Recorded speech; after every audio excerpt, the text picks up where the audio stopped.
Vážení priatelia, pred zajtrajším rokovaním vlády som dnes navštívil štátny ústav pre kontrolu liečiv a stretol som sa s jeho riaditeľom magistrom Romanom Dorčíkom.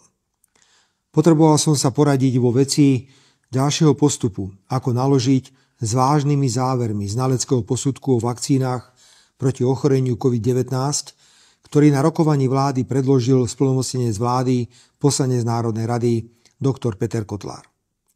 Znalecký posudok vypracovaný registrovaným znalcom zo zahraničia konštatuje, že vzorky vakcín používaných na Slovensku na očkovanie proti ochoreniu COVID-19 obsahovali extrémne vysoké hodnoty DNA a látky, prítomnosť ktorých výrobca neuviedol v príslušnej dokumentácii.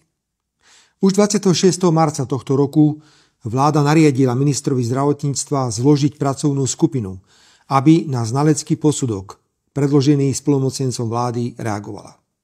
Do vlastných radov priznám, že keď na niečo zriaďujeme pracovnú skupinu alebo komisiu, prichádza mi na stará Murphyho pravda, že keď nechcete niečo vyriešiť, zriadite komisiu. Aj preto som to dnes zobral skratkou a pokúsil som sa nájsť na tento sakramentsky vážny problém odpoveď v primeranom čase. Komunikoval som so všetkými zainteresovanými a zajtra mienim prísť na vládu s návrhom tohto postupu. Poprvé, okrem spomínaného znaleckého posudku môže ďalšiu kvantitatívnu analýzu na prítomnosť DNA a ďalších látok vo vybraných vzorkách vakcín používaných v slovenskej populácii proti ochoreniu COVID vypracovať len Slovenská akadémia vied a jej odborné pracoviská.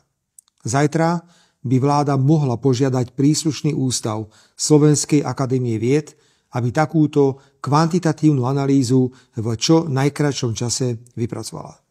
Po druhé, vláda by mala uznesením upozorniť občanov Slovenska na závažné závery znaleckého posudku, podľa ktorých sa v preverovaných vzorkách vakcín od konkrétneho výrobcu vyskytovali mimoriadne vysoké hodnoty DNA a látky, ktoré výrobca neuvádzal v príslušnej dokumentácii.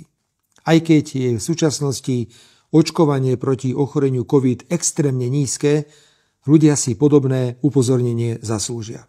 Po tretie, vláda sa musí vysporiadať aj s faktom, že podľa zmluvy z mája 2023, ktorú vláda vedená pánom Ódorom z Progresívneho Slovenska podpísala, musí Slovensko v roku 2025 a 2026 ešte odobrať 297 118 dávok vakcín proti ochoreniu COVID a zaplatiť za ne 5 793 801 eur.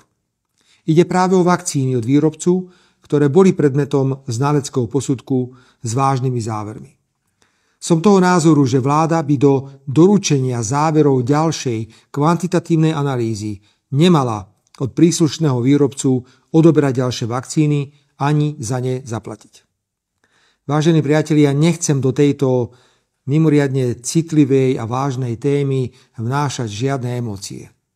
Nie každý mal však skutočnú slobodu rozhodnúť sa, či očkovanie podstúpi alebo ho odmietne, ako som to urobil napríklad ja. A to verejne a opakovane. Ale prejsť mlčaním, čo vidíme čierne na bielom v znaleckom posudku, by bolo nezodpovedné.